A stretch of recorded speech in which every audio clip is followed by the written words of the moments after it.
Waalaikumsalam warahmatullahi wabarakatuh, Bu Dasa. Bagaimana kabarnya hari ini, Pak? Alhamdulillah baik, sehat, luar biasa. Ya. Terima kasih sebelumnya ya Pak, karena sudah mau saya wawancarai sehubungan dengan tugas CGP saya untuk mengidentifikasi kasus-kasus yang merupakan dilema etika dan rujukan moral di sekolah ya. Oke. Nah, kita mulai saja ya Pak. Monggo, silakan. Selama ini bagaimana Bapak selaku kepala sekolah dapat mengidentifikasi kasus-kasus yang merupakan dilema etika atau rujukan moral? Ya. Pada saat ini kita bicara tentang dilema etika dan rujukan moral ya Bu Dasa ya. Dua hal ini memang hal yang menarik untuk dibicarakan dan diangkat karena ini memang persoalan yang aktual dalam dunia pendidikan. Dan untuk mengidentifikasi apakah itu dilema etika atau rujukan moral, mudah saja Bu Dasa. Nah, ini seperti ini.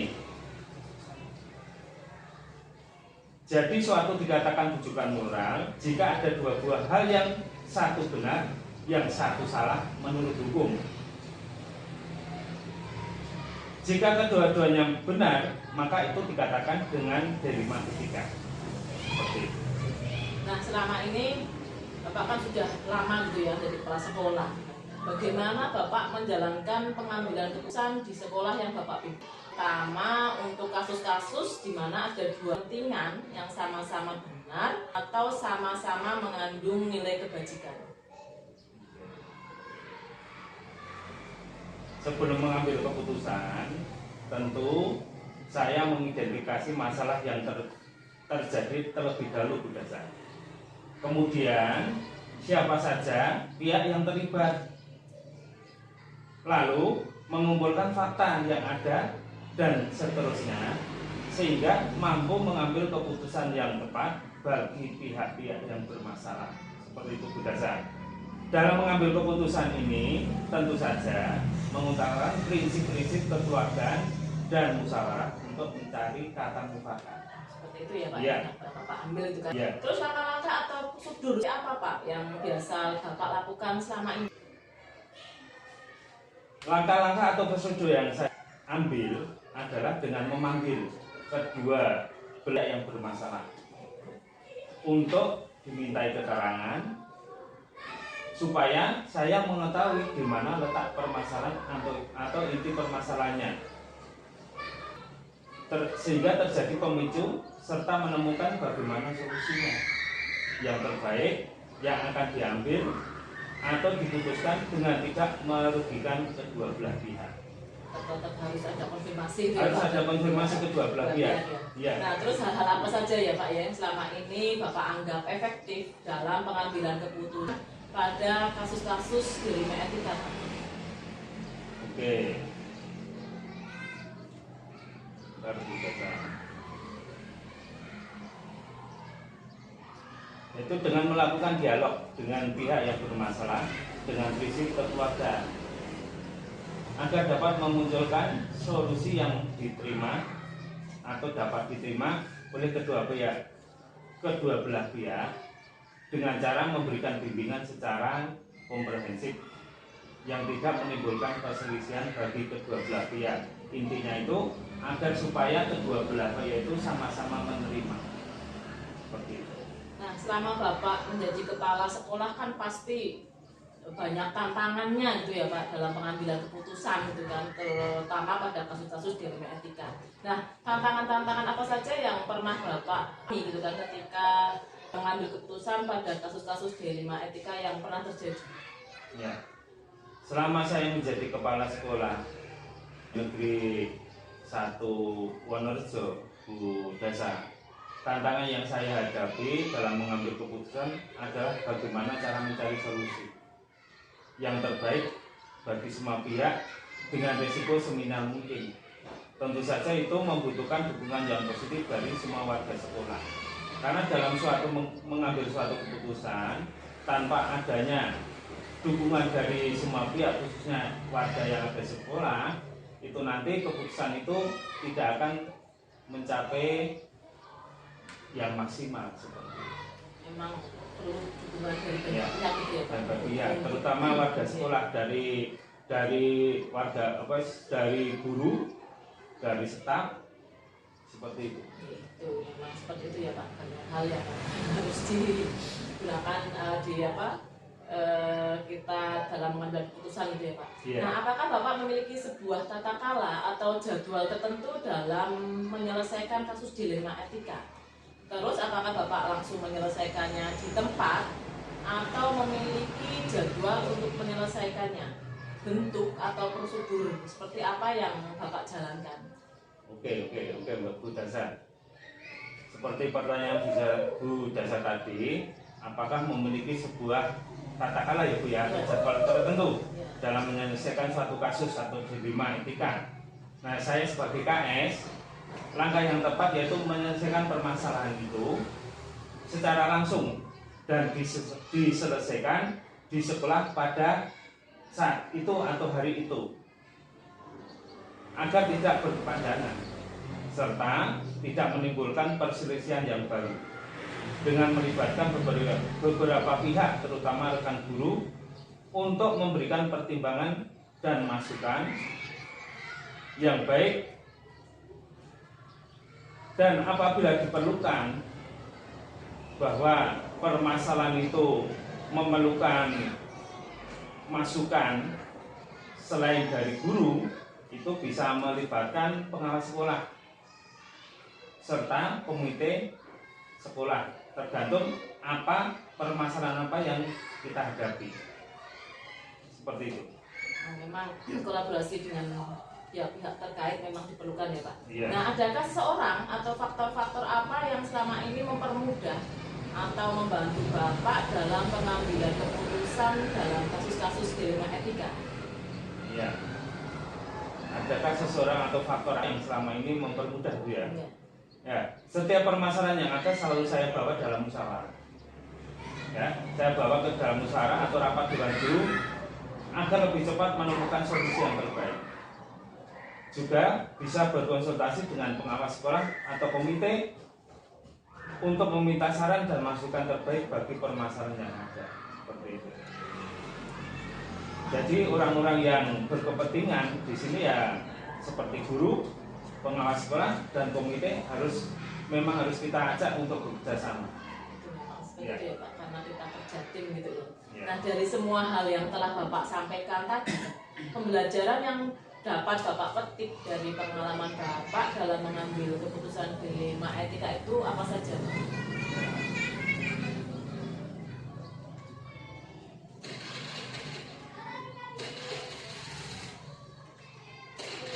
Pembelajaran apa yang bisa saya ambil Mbak ya?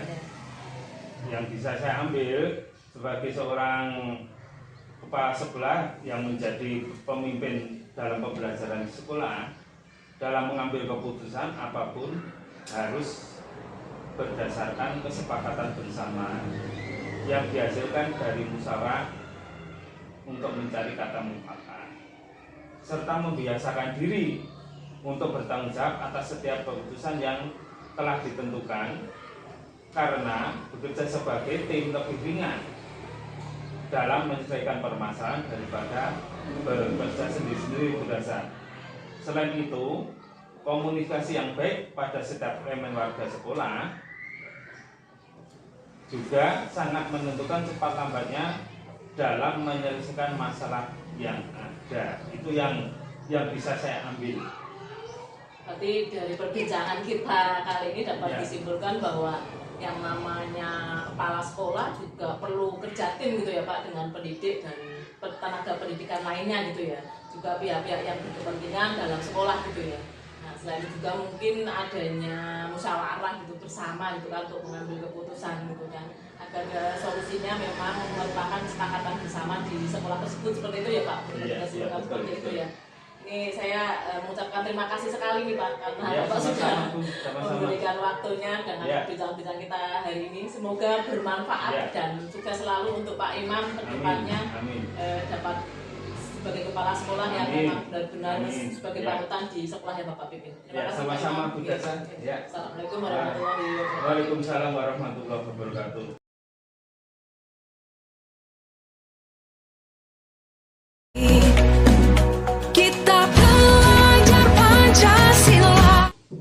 Assalamualaikum Bu Sri Windaryani.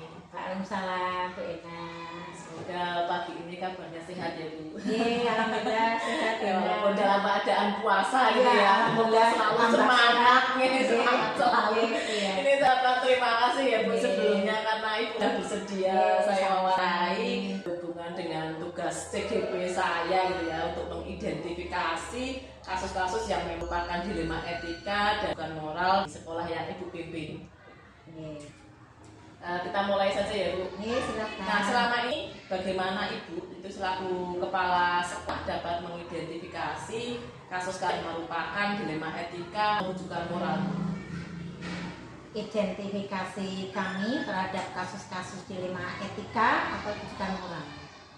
Kami selaku kepala sekolah memahami betul bahwa isu dilema etika dan rujukan moral adalah bagian terpenting bagi kami selaku pemangku pamong di satuan pendidikan kami. Terlebih selaku penanggung jawab segala aktivitas kehidupan, terutama terkait penanaman moral bagi anak-anak kami. Menjadi salah satu perhatian terpenting di samping kemajuan akademik lainnya. Adapun identifikasi kasus-kasus dilema etika atau rujukan moral kami tempuh dengan beberapa cara. Di antaranya satu, Bu Ema, mendengarkan keluh kesah guru terkait isu-isu tersebut di kelasnya masing-masing. Yang kedua, menerima atau menampung aduan masyarakat, murid ataupun wali murid terkait isu dilema etika atau dan moral yang terjadi pada satuan pendidikan kami, terutama yang terjadi pada siswa-siswa kami.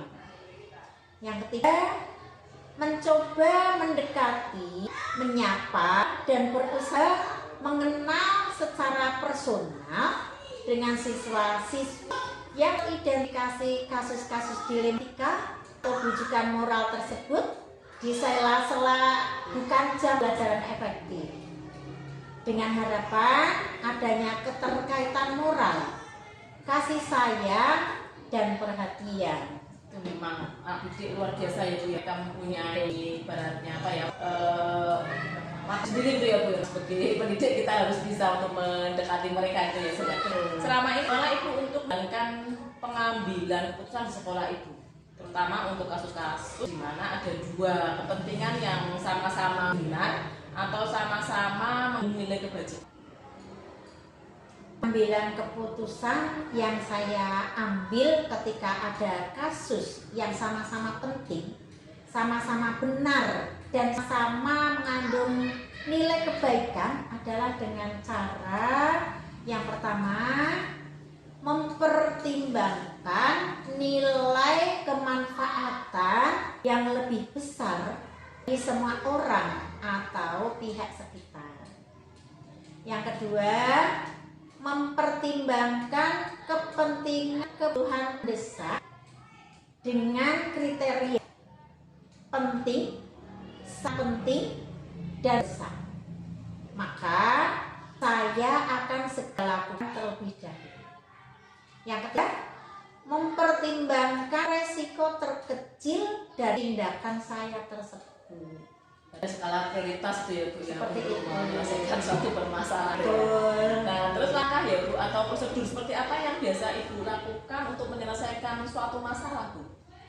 Langkah-langkah atau prosedur yang selama ini saya lakukan adalah dengan selalu mengajak musyawarah atau diskusi dengan teman guru atau warga sekolah, murid dan wali murid terkait, bahkan kadang melibatkan kita baik secara personal maupun mengangkatnya ke dalam sebuah rapat terhadap kasus atau masalah-masalah tertentu untuk pengambilan keputusan terhadap langkah-langkah saya tersebut, Bu Ena. Berarti memang harus ada kolaborasi yang baik gitu ya dengan semua pihak yang berkepentingan. Nah, dari hal-hal apa saja itu yang selama ini Ibu anggap efektif gitu ya dalam pengambilan keputusan, terutama pada kasus-kasus dilema etika? Hal-hal yang saya anggap efektif dalam pengambilan keputusan dalam kasus dilema etika adalah dengan cara satu, melibatkan guru kelas bila terkait dengan murid dan mengkomunikasikan dengan orang tua wali murid, terutama ayah dan bundanya, untuk memberikan perhatian lebih terhadap putra-putrinya agar berperilaku dilema etika yang dilakukan anaknya segera mendapat penanganan yang tepat. Dua, secara personal mencoba untuk memberi perhatian terhadap anak-anak dilema etika tersebut dengan cara sering nyapa, mengajaknya ngobrol, dan berusaha mendengarkan mereka sebelum mengambil tindakan lebih lanjut. Dan yang ketiga, tidak lupa untuk mendoakannya. Nah, selama Ibu jadi kepala sekolah tuh ya di SDN 01 Kajen ini kan tidak luput dari tantangan ya Ibu ya. Nah, tantangan-tantangan apa saja itu yang pernah Ibu alami itu ya dalam pengambilan keputusan pada kasus-kasus dilema etika? Hal-hal yang menjadikan tantangan dalam pengambilan keputusan terhadap kasus etika tersebut, yang pertama, adanya ketidaksabaran dalam menunggu hasil perubahan sikap atau perilaku lebih baik dari siswa-siswa tersebut.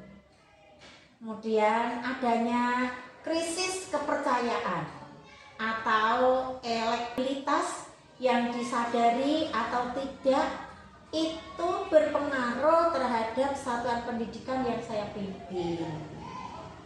Dan ini menjadi sebuah tantangan tersendiri bagi kami untuk tetap memberikan layanan yang terbaik untuk seluruh warga sekolah dan sekitarnya.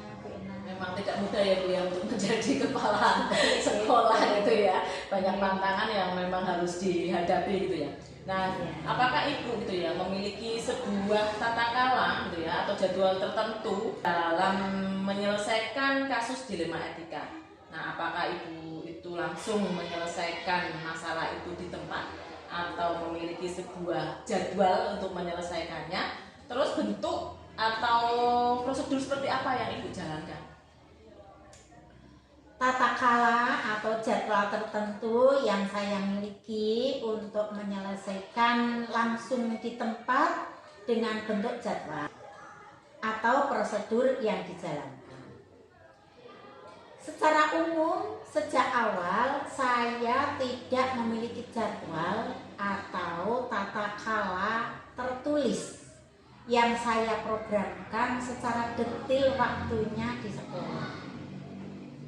Biasanya kasus dilema etika tersebut muncul begitu saja, datang dengan tak terduga. Itu pun tidak pasti dalam tiap tahunnya, sehingga kami atau saya lebih memilih menyelesaikan kasus dilema etika tersebut secara langsung di tempat sesuai kebutuhan penanganan kasusnya. Adapun jadwal penyelesaian kasus dilema tersebut kami buat ketika memang kasus tersebut membutuhkan waktu untuk penyelesaiannya. Dalam arti tidak bisa seketika langsung selesai kasusnya, ada waktu atau hari itu juga. Nah, terkait hal tersebut, saya baru akan membuat jadwal sederhana dengan langkah-langkah atau prosedur yang harus kita laksanakan bersama untuk mempercepat terselesaikannya masa kasus dilema etika tersebut. Sebagai contoh, prosedur yang kami tempuh untuk kasus salah satu murid kelas 4 yang bernama Ridwan Maulana. Ketika kasus dilema etika yang ia lakukan terkait dengan beberapa pihak, di antaranya adalah dengan beberapa anak kelas 5. Wali murid kelas 2 yang beberapa kali menjadi perilaku buruk. Kemudian orang tuanya atau ibunya yang telah membelikan cerobong rokok elektrik dan penjaga sekolah yang pernah dimaki-maki. Nah, karena banyak person yang terlibat, maka saya harus membuat jadwal dan langkah prosedur yang harus disepakati dan dilaksanakan untuk mengklarifikasi dan memecahkan masalah dilema etika tersebut. Benar. Berarti untuk jadwal itu tergantung berat tidaknya masalah yang dihadapi, begitu ya Bu? Betul. Nah terus Bu ya, adakah seseorang atau faktor-faktor yang selama ini mempermudah atau membantu Ibu dalam mengambil keputusan dalam kasus-kasus dilema etika yang pernah dialami? Seseorang atau faktor yang mempermudah atau membantu saya dalam mengambil keputusan dalam kasus dilema etika adalah bapak dan ibu guru kelas yang anak didiknya terkena kasus dilema etika tersebut, dan wali murid dalam hal ini adalah ibundanya. Sedangkan faktor-faktor pendukung lainnya adalah adanya kekompakan seluruh warga sekolah dalam melaksanakan jadwal prosedur dalam langkah penyelesaian kasus dilema etika tersebut. Komunikasi yang intens terhadap personal pihak-pihak terkait dan kemauan untuk berubah dari dalam diri anak terkasus.